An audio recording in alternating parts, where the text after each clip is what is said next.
Here's a question for you. Is the UCI stifling innovation within mountain bike racing?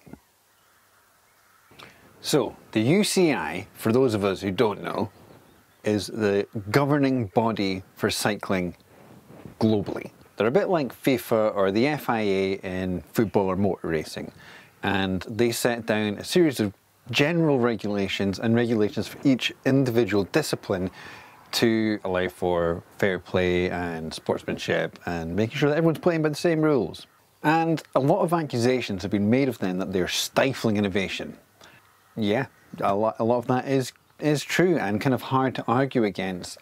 And a lot of it is unfair at the same time.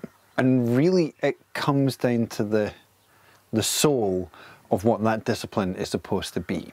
But let's look at the UCI's bigger area, its main focus, essentially road cycling. Now there are a lot of regulations in terms of road cycling and what bikes can and cannot be within road racing. You probably would have heard people talking about whether disc brakes will be allowed within the peloton and things like that. Well, that's a big deal within road riding because there are certain shapes, sizes, diameters. There's a cookie cutter envelope that if a road frame falls outside of, it's disallowed. And teams have to apply for approval. And if a frame and bike and a fork combination has approval of the UCI, then it can be raced in UCI events. If it's not a UCI event, then you're down to that local federation or that individual race organizer. But if it's getting UCI points, if it's not a UCI legal frame, the marshal's not going to let you race. Now there's a magic line, and a lot of this kind of regulation that states, apart from in BMX and mountain biking. So when it comes to, say, specific frame shape, yeah, mountain biking, BMX, kind of exempt. In fact, entirely exempt. It'd be impossible to take 12 downhill frames and put them through the same hole in the wall and them all be legal within the UCI's limited view is what a real bike should be. Now, how this applies to mountain biking isn't about the shape or what a bike should or shouldn't be, but it's that sticking regulation, that really one that kind of catches everyone, that 007 regulation.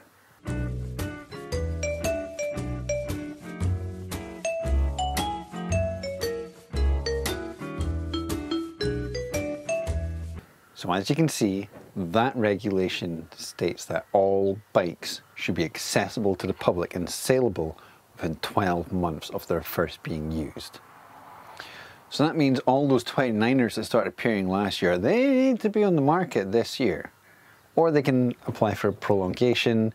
Now, it does say that there's no limit in terms of how expensive these bikes can be or how many have to be sold. So they could essentially say, if you want that 29er Gambler, then it's going to be 75 grand and you can only have it in aluminium, which then we all know is going to be a custom made one by Scott. But they're just putting it there, hiding on their website so that they can work within those regulations. But it also states that further down in those regulations, you can't have one-offs. Any bike made specifically for an event or a rider is seen as a special technical innovation and is disqualified. So you can't like make a Val de Sol bike, one that's like perfect for that track and only use it on that track. You can't make a Leogang bike park bike and race on that track. You have to make bikes which will be available to everyone. Now this is why I think this comes down to the soul of what the race is, the discipline is supposed to be. Is downhill or cross country, not enduro because the UCI don't do that, but in these disciplines, are these Formula One? Are they WRC? Are they the Olympics? Or are they something else? Now, if it's Formula One, if you're watching a Formula One race, you fully accept you can't go out and buy Lewis Hamilton's car. You fully accept you can't go buy those tyres. You fully accept you can't buy those brake pads. It is the height of technical innovation, the height driving skill and prowess brought together to create the ultimate what is achievable racing format in terms of motorsport. The same goes for MotoGP, WRC is the same, just off-road. We accept within those disciplines that we as the viewing public cannot aspire and attain to that. Now they're already very well established, big spectacle events. Mountain biking isn't. And by making all of the race teams having to use essentially consumer bikes, bikes made for people who aren't the 1%, then it becomes accessible. You can see Aaron Gwynn, see him in a race, say, I want to do that. I want to do what he's doing and buy that bike for like $6,000 online when the race finishes. This lowers essentially the cost of entry for people participating in the sport. You can view it, you can see it, you can walk into a showroom and ride the same bike as that guy. Sure, you'll have a custom linkage and the fork will be in the Fox Rad program. There'll be a few things in there which you can't have, but you're riding the same chassis. You can't drive the same chassis as WRC. And you can't even sit in the chair of a Formula 1 car. So that makes the sport accessible. It allows people to see it and say, I'm doing that, which helps create that inflow of riders and progress the sport in terms of the depth of its talent pool. It also changes it from kind of a individual rider sport and builders championship to just the rider. Sure, they've all got different bikes, but there's probably no one out there riding anything that's more than $12,000.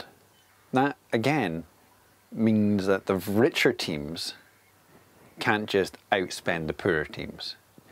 If you could have individual one-off bikes and everyone have that Concorde, that F1 bike, that Category B bike, then the Santa Cruzes, the Giants, the Specialized will outspend the smaller teams and would have a technical dominance and would win. And as there's less money in the sport, they need people to come into it. So by reducing that price of entry for both privateers and race teams, and the fact that a privateer can essentially have the exact same bike as Greg Minnaar in the same series and in the same bike park, that makes that accessible. But is that what downhill should be? Should you watching World Cup downhill, should that be accessible? Or should that be Category B rally cars? Should that be Formula 1? We all know that a Formula 1 car isn't the same type of car you have.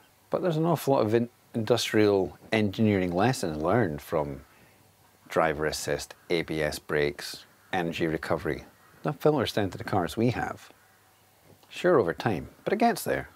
It's as much about what we can achieve, both in the technical and the physical. And that's gladiatorial. That's next level. That's like the absolute kind of pinnacle of what you can achieve in that discipline. And are we getting that in downhill if they essentially have to ride bikes that are available to the buying public, that people who don't have those skills can ride? This kind of filters back to my kind of thoughts about what who for geometry is for. So, is UCI stifling innovation? Sure, of course it is. And it isn't at the same time. It kind of depends on what you think downhill should be. Or cross country, same applies there as well. As usual, let's argue this one out in the comments, see what everyone's thoughts on this one are. But it's an interesting one.